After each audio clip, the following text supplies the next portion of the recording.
Welcome, everyone, to the 30-minute Midas touch from beautiful Dyersburg, Tennessee at the Herb Welsh WrestlePlex. Now, here is pound for pound and inch for inch, the best of the best in professional wrestling today. A wrestling genius worth his weight in gold. The Golden Boy, Greg Anthony. Ladies and gentlemen, welcome to the 30-minute Midas touch. I am your host, the Golden Boy, Greg Anthony. And with me, as always, is my co-host, Mr. Machiavelli. Oh, my goodness. Mark Tipton. Now, here's the challenge. Can I even pronounce that correctly? Machiavelli. Yeah. You could say I am Machiavellian. There you go. Oh, I can say can say it better that way. I'll go with that. But I do like that. That's a I guess a $5 word or however you want to say it. I do like it. I know it because of Tupac. But... Oh, well, okay. Oh, yeah, there. Okay. See, that's where you have to help me out there. I'm hip hop challenged, and so I need some help on that scale. And I do appreciate it. And you may hear a little. I'm in a kind of light mood this week, for some reason, because we're going to talk about something I like to talk about, because what I like to do is I like to talk about the current events of professional wrestling and use them to then talk about some of the concepts that make professional wrestling successful or unsuccessful, as we saw demonstrated this week. So we're going to do kind of a current events thing. The thing that is foremost on my mind at this moment, and this is in a negative sense, on Monday Night Raw, the flagship show of World Wrestling Entertainment, there was a particular match that happened between two individuals that, if Jim Ross was still there, I suspect he would have uttered the words bowling shoe ugly. The match I'm talking about was between the Queen Charlotte Flair and the irresistible force, Nia Jax. Another thing Jim Ross would have said would have been, mercifully, it's over. Yes. That's one of my favorite lines ever. That's him going, that was the worst shit I've seen in a while. Oh, my goodness. So, yeah, this one just broke down. like it was like, you know, it was one of those things like you talk about. It's like a car wreck. You couldn't look away. You know what I mean? It's like, right. I was like, it was so bad, but at the same time, it was just so like, what the fuck is going on here? So we went back. Me and Mark went back and watched the clip a little bit. So Charlotte misses. Well, she goes for the moonsault, and Nia gets her knees up, like you said, kind of, sort of. Yeah. We sold it anyway. Yeah, but anyway, go with it. Right. So then Nia ends up on her butt, I think is what. Yeah, I think it was a double leg takedown, I believe, but she ended up seated. Right. She ended up seated.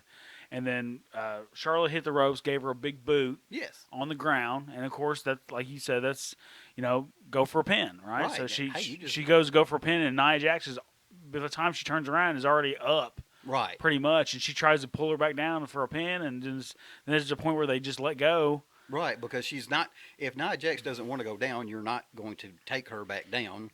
Yeah, maybe not. I don't think she's that athletic. I just think she's big. I just think it's just physical size and strength. Right. I don't think Charlotte Flair possesses the ability to push Nia around the ring. That is my belief. I think to me, people usually that are big but not, how to say this, big but not tough. Mm-hmm. You know what I mean? You can usually, once you get them on the ground, they're almost useless. Okay.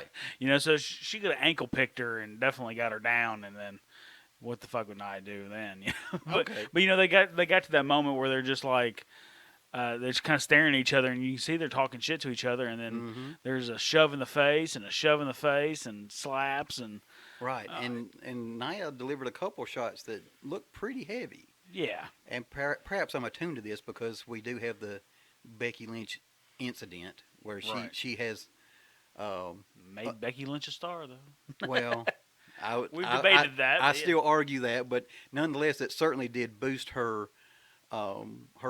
profile. Yeah, her profile within the company and within the audience, particularly.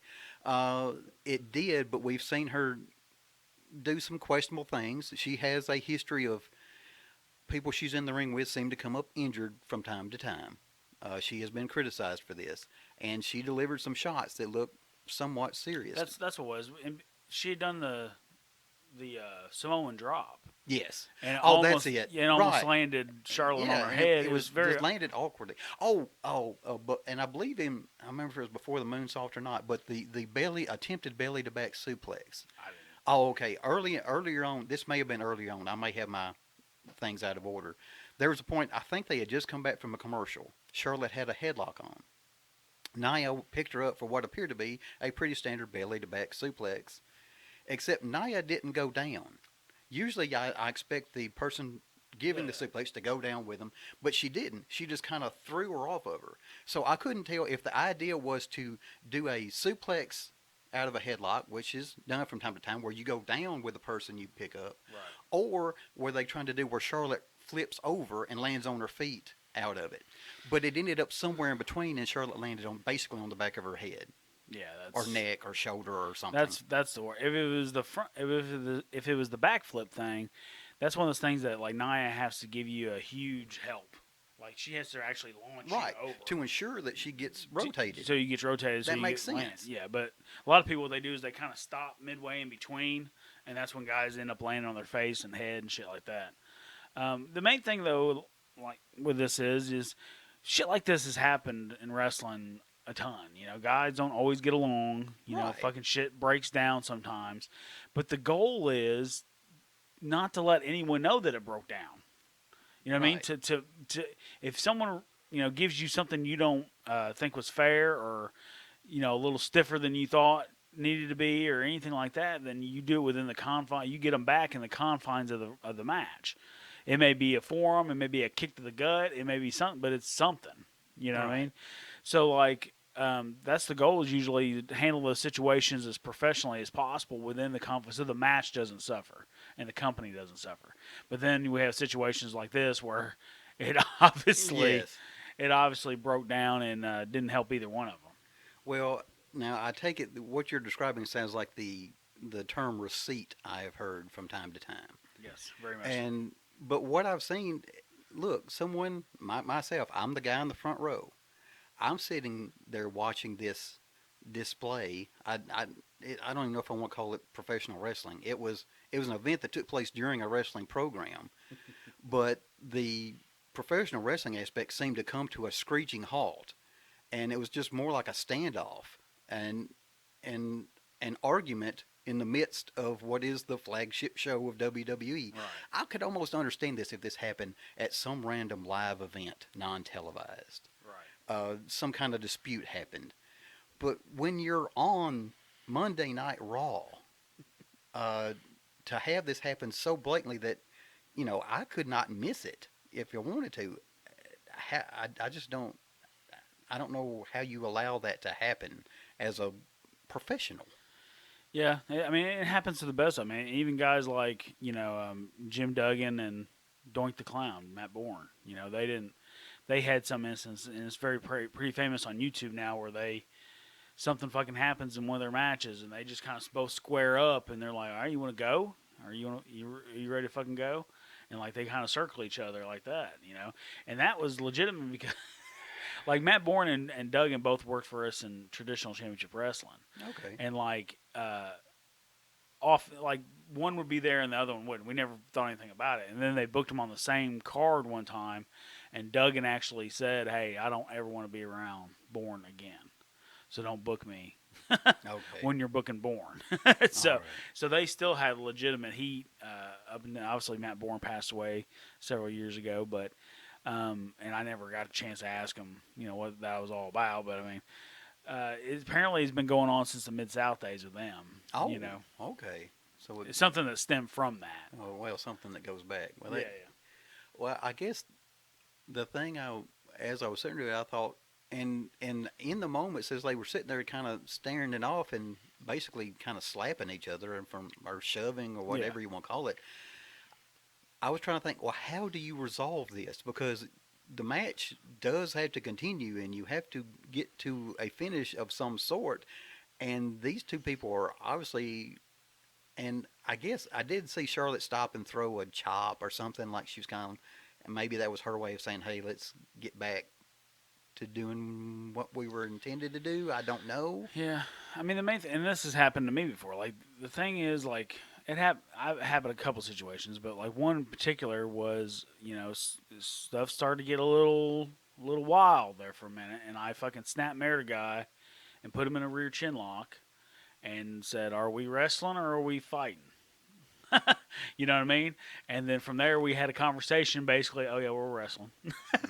You know what I mean? Well, yeah, because ultimately, I I understand getting anger in the moment, Yeah, but you do have to gather yourself, I would think, at some point, and yeah, they did sort of. kind of, sort of, yeah. Um, But more people are talking about. well, yeah, but yeah, well then, well, people like me get on the internet and begin, and say, hey, that was this, breaking down, and the word shoot gets thrown around and all that, and tell me if I'm wrong, but I thought referring to it as a shoot was a little bit strong. It looked more like a kind of a Yeah, kind of lose your temper situation, but it's not like they were. That's what they set out there to do. I don't believe. no. There's been actual shoot. Usually shoot stuff is usually kind of one sided too, because usually a shoot is when someone takes advantage of someone else and without Okay. without their knowledge. Yeah, because one person didn't know it was coming. Yeah, exactly. But this Okay. one was kind of Right. a mutual agreement that hey, we're not fucking getting along right now.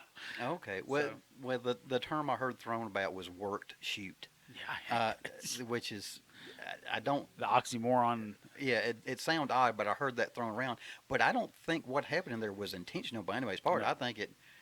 But certainly, even in the finish, it was a sort of a spine buster slam. There was a little extra on that A little in my mustard opinion. on it. Yeah, the way it appeared to me, and then Charlotte just kind of took the pin, and mercifully, as you said, it was Yeah, over. Yeah. Like I said, one of my favorite lines from Jim Ross when it was obvious that that match was not one that he enjoyed, but he still has a job to put it over. Okay.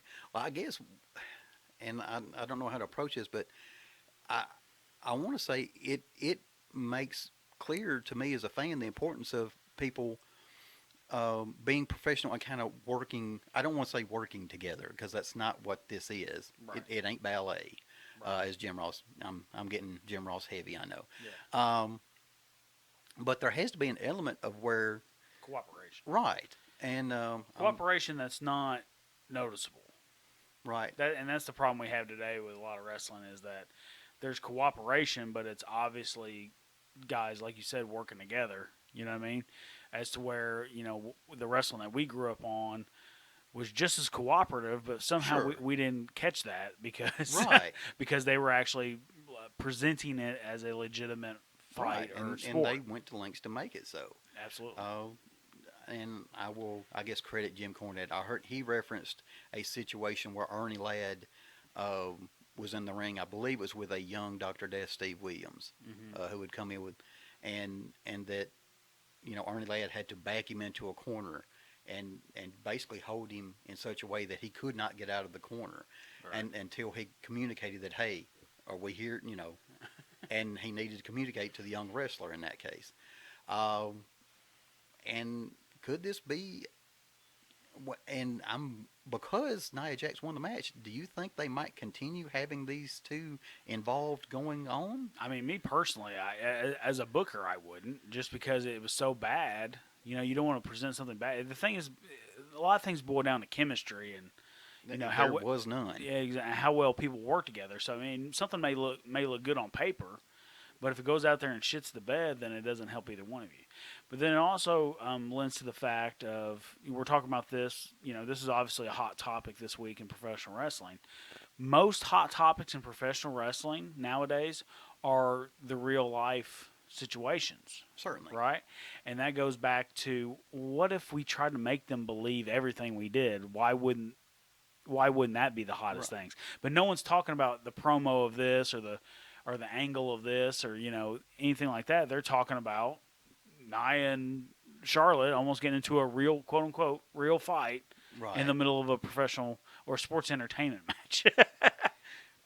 Yeah, and I suppose we should move on. I don't want to. Yeah. I don't want to belabor this, but it's just I found myself wondering. I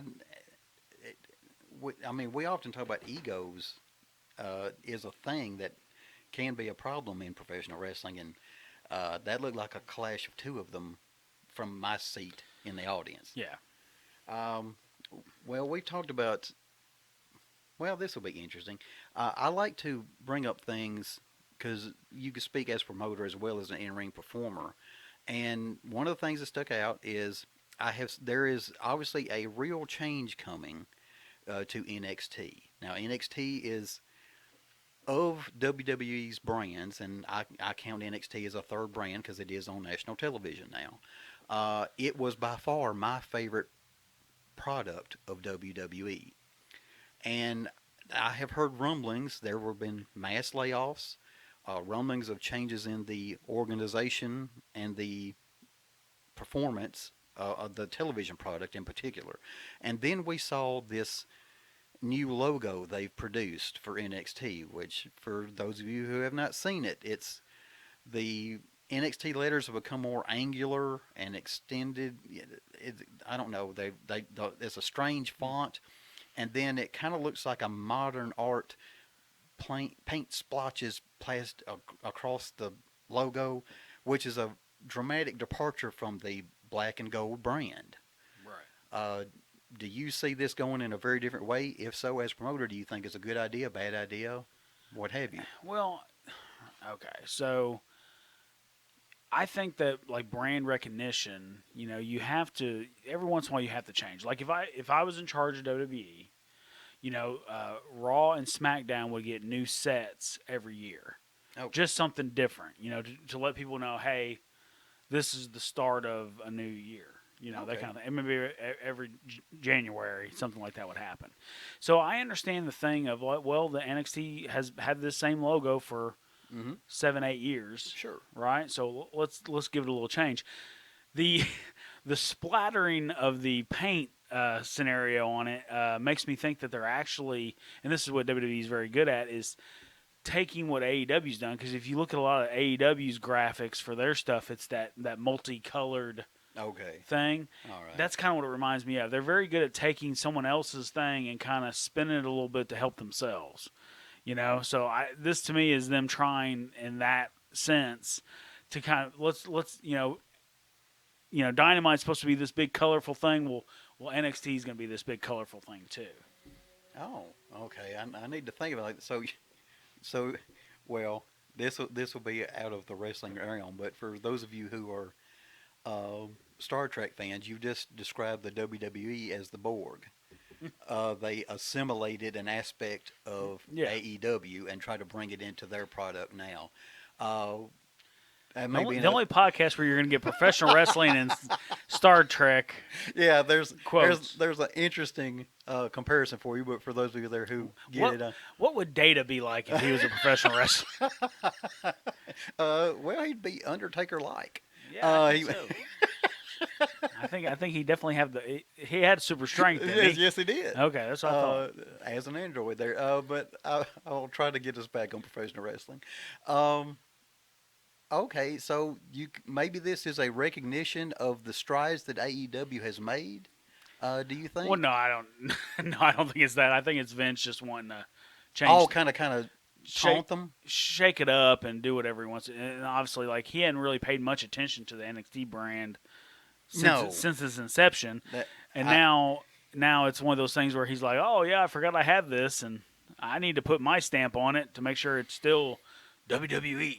Okay, well, and that has been much to my delight. But everything I can tell as a member of the audience is that it seems like he was focused on the two shows. They were on national television. That was what he considered his brand. And that NXT kind of became Triple H's playground, so to speak. And I was quite happy with what I was seeing. The only thing I disliked is oftentimes when I saw someone I got invested in, they would quickly disappear and head to one of Raw or SmackDown. One of the things that bothered me with NXT, and this is, I don't necessarily like the style always because it's very, spot heavy. Yes. But they do a really good job of going, hey, these are our guys, and developing stories. Like, I mean, just the longevity of the Gargano, Tommaso Ciampa. Oh yes, that went on for months and years, and I was invested every time. Yeah, and like just and stuff like that, and that's great. But like. Another thing I didn't like was, obviously the much smaller wrestlers, getting more of a push. I want to see more heavyweights and stuff like that in wrestling. So that was an issue. But like I said, overall, like they did a lot of stuff, especially like even though he's on the outs right now and release, but Velveteen Dream, man, he was tearing the house down. Yes, you know what I mean. He was doing some tremendous things. Yeah, I mean he getting was, a response, and he was just doing old school stuff. Like none of his matches were just this. Like the Andrade Gargano match that everyone talks about is like one of the greatest matches of all time. It's just them basically doing whatever the fuck they want for 40 minutes. You know what I mean? Like they just one move after another. Like I don't want to see that personally myself. I want to see things sold. Sure. And that's what Velveteen Dream did was they were selling everything he did. If it was him coming out dressed like Hogan, they sold that. You know what I mean? Sure. Like, they made an effort to sell everything they did. Right, and he would, and I guess he spoke to me because he started doing the airbrush on his tights, which immediately reminds me of Rick Rude. Yeah. So I get that fondness and just an appreciation for the history and reusing something that worked before. And maybe you can maybe you're a little bit more analytical about this than I am. I am a fan. Mm-hmm. And so when I see this, the fear I have is what happened with ECW. I was someone who WWECW. Yeah, WWECW. That right. Yeah, you're correct. I should not refer to as ECW. When I say ECW, I mean the South Philly thing. Yeah. What you're describing was where Mr. McMahon bought them, as I believe they're going through a bankruptcy, and he bought the logo and rights to it, and brought it back. And I did not think he was ever invested in making it a success. It was almost like. Yet he was the champion. Yes. Remember when Vince was the and ECW to me that was almost mocking it. Yeah, pretty much. But it seemed like he bought it just as sort of rubbing in everybody's face that I know you love this little thing, but I've made it into WWECW. Well, I think he did it because he was financially invested in ECW before. Mm-hmm. I mean, he helped. I mean, Paul Heyman was getting paid under the table while he was running ECW because, he was basically, I think Vince looked at ECW as a feeder program for the WWF. So there was a place to grow talent and do whatever, and then when the time was right, bring them over there. Because if you look at the thing, there wasn't a lot of them that ended up in WCW, right? Most of them ended up in WWE, Obviously, there was exceptions like Sandman and Perry Saturn, guys like that. Sure. And Raven. But, for the most part, I think it was, and that's why Vince, the brand is for sale, right? I already have a history with it. It's been on my Monday Night Raw program. Mm-hmm. There's all these stars that are working for my company now in the library. I should buy it. You know what I mean? So, yeah, it is what it is, I guess. Well, and as a viewer, I got the impression that he bought it with never the intention of making it, an ongoing thing. I think it was going to be something he did for a time period, and I think it had an expiration date on it when he bought it. Yeah, like I had said, if they done something, like they did everything, I think their tapings were before SmackDown, I think. Yes, I believe that's correct. And they tried to use a different entrance and a different lighting and to give it a different, to make it. But that's not ECW. That's not ECW, exactly. I thought if they would have, not necessarily have to tape in South Philly, but, if they could tape, 2-3 times a month in Hammerstein Ballroom or someplace like that, you know what I mean? I think they could have gained a lot more traction. Like I said, most companies start in one specific location and then branch out from there anyway. So that would have gave them a kind of a relaunch of the brand itself. But yeah, it was almost doomed from the beginning, like you said, because it really wasn't anything to be invested in, and they were just changing it so drastically from the original. Right.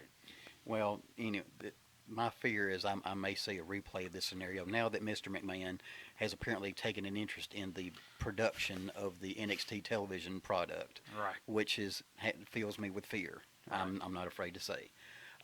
Very quickly, as I know our time's beginning to draw near here, one thing I do want to talk about, and that is AEW's All In. That is coming up. I'm, as a fan, very much Is it looking. all in or all out? That's All Out. I'll correct you. Thank you for correcting me. The original pay-per-view they did before AEW existed was All In. Right. And then when they came back around to this time of year, they changed it to All Out. Sure. Please forgive my error there. So we're coming up on All Out. And one of the things that has rumored to come about, other than we know we have the return of CM Punk, which has certainly garnered a lot of buzz around the industry, and there has been speculation that we might see a certain yes man make an AEW appearance at All Out. I'm trying to be careful and say this, at All Out, and not make this mistake again. And that is a reference to Bryan Danielson. Do you think that's a possibility? And as someone who was, if say you were putting together this event, is it something you would do now or hold off to a later time, or how do you view that? Well, right now, AEW has a lot of momentum, and they have a lot of eyes on the product. So if you're gonna, swing for the fences again, then this is the time to do it. So I wouldn't wait. Same in the situation when Bret Hart went from WWF to WCW, they waited a month for him to even get there, when he really should have just showed up the next night. I mean, how big it would it have been if he was the champion on Sunday and then he was on Nitro on Monday, especially under the circumstances. You know what I mean? That would have been one of the biggest things in wrestling. We would be talking about that still to this day. So in this Daniel Bryan situation, kind of the same thing. Punk has got a lot of momentum. Obviously, he's put a lot of eyes on your product. So yeah, let's go ahead and bring Daniel too. And everybody's like, holy shit. I remember when I was a kid, when WCW, I looked at WCW's roster, when I was a kid, and I was like, holy shit, they got everybody. They got all the big names. And I look at WWF, and I was like, who are these guys? You know what I mean? Because they hadn't built those guys yet. Sure. And that's what WWF always did. And that's the kind of thing with AEW. There's so many recognizable faces on there. But once again, it always comes down to booking. Like, how are you going to use those guys? So Daniel Bryan is, obviously he's a big star because of his time in WWE. One of the hottest things at one point. Right. At WrestleMania 30. WrestleMania 30. Yep. And so I mean, if you want to capitalize, you want to, maybe take it to the next level of, oh shit, they're really in business. You know what I mean? I would have them show up at this pay-per-view. Well, I selfishly want to see that. And as you were describing the thought process, one of the things that sprang to my mind was the Lex Luger appearance on Nitro. Right. He had been a part of WWF, and I believe this was the debut of Monday Nitro at the Mall in Minneapolis. Mall of America. Mall of America, yes. In Minneapolis. In Minneapolis, yes. They were doing that there, and he appeared there, and that certainly, was a shockwave kind of situation. Set a stir. And that kind of thing, and as I think about from a business aspect, it has become well known that WWE in their contracts has a no-compete clause of varying time frames, which is designed to prevent that kind of situation. So I do like. Well, that was the crux of that. That's where that came from. Okay. They didn't used to have that. Okay. But when shit like that started happening, that's when the clauses started showing up. And for some reason, did Rick Rude do something similar also? Yeah, Rick Rude was the only person that was on both Raw and Nitro the same night. Thank you. Because he had they had taped Raw, right? So he had a mustache on Raw, right? Certainly. And then you flip over to Nitro, and then he doesn't have a mustache, and he's live. And he's live, you know what I mean? So it was one of those situations. He was the only man to be on both programs at the same time. Okay. And so that kind of splash you're making there, certainly makes sense. And if you could, and I'm going to also make sure I try to say this correctly, but Bryan Danielson, because that other name is a WWE. Yeah. And so, well, here's a question too. We were talking about this last night in Ripley. Is he going to come out to his because his WWE music is non-copyrighted, right? So they could have another version of that if they wanted. Yeah, they could, because it's or is Tony Khan going to spend the money to have him come out to the final countdown again like he did in Ring of Honor days? Okay, now that's what now in this case I might say perhaps he should, and let me just to separate. just A, to separate him, and B, because we have talked about this before, and I think there are people like me that I believe the WWE takes for granted. Let me say it that way. And I think the people that constitute AEW's audience as it stands are people who would know about the Final Countdown. I think if you were going, there's casual fans. If you had him come out to that, it would not mean anything to them to hear that music. Like when CM Punk appeared, when I heard the shh, they changed the shh right at the beginning, but as soon as they heard the first three notes. The first three notes of Cult of Personality, that crowd jumped. They knew it. They were, we're here. He's coming now. Yeah. And so now, for me, hearing the Final Countdown would be significant. I was aware he used that in ROH, and I think a lot of their audience would react positively as well. I'm just thinking, imagine this moment, and I kind of get goosebumps when I'm sitting here talking about it. Imagine this moment, like, something's happened on AEW. Maybe someone's in the ring cutting a promo while the lights go out. There's these dramatic fucking music kind of going on for sudden. All of a sudden it stops, and all of a sudden the Final Countdown starts. And it takes a while for it to actually kick in. It takes like a minute or so for it to kick in. So what if it's just sitting and everybody's like, holy shit, and they know, and they're clapping already, and as soon as he walks out, the crowd is singing it. Yeah. Hey, this is a crowd that's demonstrated they're willing to sing. Yeah, absolutely. And for the record, those people who sing Chris Jericho to the ring, this is where I'm going to insert an opinion here. Those people who sing Chris Jericho to the ring, those people that chanted CM Punk's name in arenas around the country, even years after he left the WWE, those people are not a universe.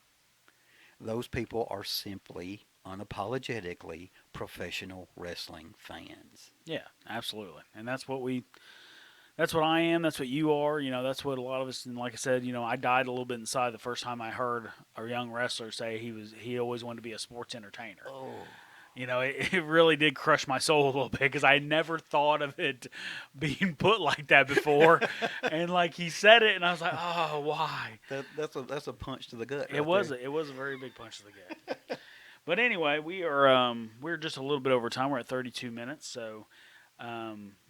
This is a great topic. I loved going over some of the new things going on. So, for myself, the Golden Boy Greg Anthony, and for my co-host, Mr. Machiavelli, Mark Tipton, thank you and goodbye. Yes.